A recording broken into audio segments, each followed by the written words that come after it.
બધા શબ્દો છે. ડાળ ગયો રે, મોરો બાંકો સાવરિયા રંગે ડાળ ગયો રે. असंख्य पदों, कैसे आओ रे नगरिया, तेरी दूर नगरी, बड़ी दूर नगरी, तेरी गोकुल नगरी. આટલા બધા પદો, આટલા બધા ગીતો હંમેશા રંગોત્સવ તરીકે ઉજવાયા છે, હંમેશા એના ઉત્સવ તરીકે જ ઉજવાયા છે. તમે જોજો કૃષ્ણના એક તહેવારો ઉત્સવ તરીકે જ ઉજવાયા છે. શંકર ભગવાનનું તો રાત્રે આપણે સેવા પૂજા કરવાની, રામ ભગવાનની તો બપોરે 12 વાગે એમનો જન્મ. આ એક જ માણસ એવો છે કે રાત્રે બધાને જગાડ્યા છે, જાઓ હું આવ્યો છું અને જાઓ. અને આયા પછી બી એને તરત જ કંઈક ને કંઈક લીલાઓ શરૂ કરી દીધી છે.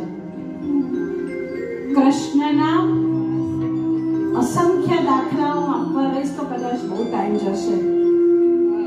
અંતમાં કૃષ્ણનો ઉપદેશ, એનો ગીતા સાર. આજની તારીખમાં ગીતામાં જે શબ્દો છે એ જ પ્રમાણે આ જગત ચાલી રહ્યું છે. વેદાંત પણ એ જ કહી રહ્યું છે કે જો ગીતા મેં લિખા હૈ, વેદાંત અને ગીતા બંને અરસપરસ છે. હું છું જ નહીં, મારો આત્મા પરમાત્મા મારો કૃષ્ણ છે. ભીષ્મ પિતામહ સાથેનો જે છેલ્લે વાર્તાલાપ થાય છે, મકર સંક્રાંતિના દિવસે જ્યારે ભીષ્મ પિતામહે વિદાય લીધી અને એ દિવસે જે કૃષ્ણનો વાર્તાલાપ છે એ કહે છે કે આ જીવન હું કુમારો રહ્યો, આ જીવન મેં કશું જ નથી કર્યું તો બી મારું મૃત્યુ છે એટલે આમ કેમ? માત્ર એટલું જ કહે છે. ક્યાંક તો પિતાજી ખોટાનો સાથ અપાઈ ગયો છે. માટે આ કૃષ્ણ ચોખ્ખું કહેવાનું, શુદ્ધ બોલવાનું અને એવું કહેવાનું કે ક્યારેય કોઈના અંતરને દુખે નહીં, પણ સાસરવી વાત ઉતરી જાય એવું બોલવાનું. મહાભારતનું વિરાટ સ્વરૂપ જ્યારે અર્જુનને કરાયું ત્યારે સ્વરૂપ જોઈને કૃષ્ણ હબકી ગયો હતો કે આ મારો સફો છે. માટે જ અર્જુન પાછો વળી જાઓ, હું તારી સાથે છું. અને જેનો સારથી કૃષ્ણ બન્યો એની મિત્રતા કેવી હશે તમે કલ્પો તો ખરા, કે જેનો ભગવાન સાક્ષાત સારથી બન્યા સમીરભાઈ, એની મિત્રતા કેટલું સંપન્ન કર્યું હશે ત્યારે એનો સારથી બન્યો છે. પણ અંતમાં કૃષ્ણનો અંત કરુણ કરુણ કરુણ. કૃષ્ણ અવતાર વાંચું છું હમણાં. હંમેશા કૃષ્ણને કોઈને સમજ્યો જ નહીં, એના પોતાને બી ના સમજ્યો.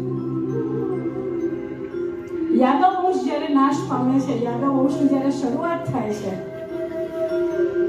યાદવો જુદા પડે છે કે હમ તેરે સાથ में नहीं रहते. આખું રાજ સોંપી દીધું હોય છે, બધું સોંપી દીધા પછી જ્યારે યાદવો એની સામે ઉભા રહે છે અને છેલ્લો એક મોટો વિશ્વાસઘાત બલરામજી, જે પોતાનો ભાઈ, પોતાનો સગો ભાઈ, પોતાનો મામો કઝિન બ્રધર કહેવાય પણ ભાઈ, એને જ્યારે કહી દે છે કે મેં યાદવો કે સાથ में हूं, कभी मैं तेरे साथ में नहीं रह सकूंगा. અને એ જે આઘાત કૃષ્ણને લાગે છે અને કૃષ્ણ જઈને બેસે છે કે બસ હવે હું હારી ગયો, મારી પાસે કોઈ ના રહ્યું, હું એકલો. અને એ આરામ કરતો હોય છે કે કાંઈ નહીં, હજુ મારે કંઈક કરવાનું છે. અને પગ આરામથી સૂતા હોય છે ને જરા આવે છે અને જરા આવીને બાણ મારે છે. બાણ વાગ્યા પછી જરાને ખબર પડે છે કે આ તો સાક્ષાત કૃષ્ણ હતો. ઠાકોરજી ભગવાન મને માફ કરી દે.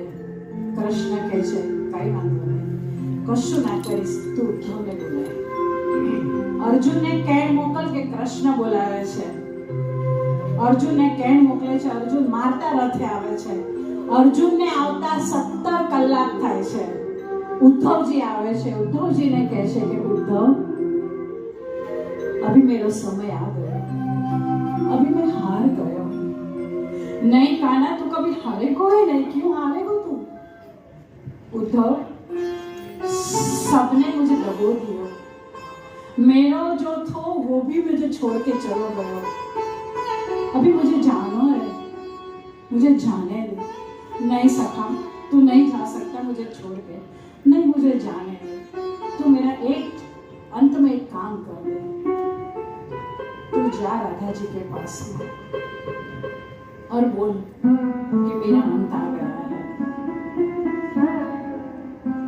ઉદ્ધવજી જાય છે રાધાજી પાસે કામવનમાં, એ જ માળા, એ જ એનું સ્વરૂપ અને બેઠા હોય છે।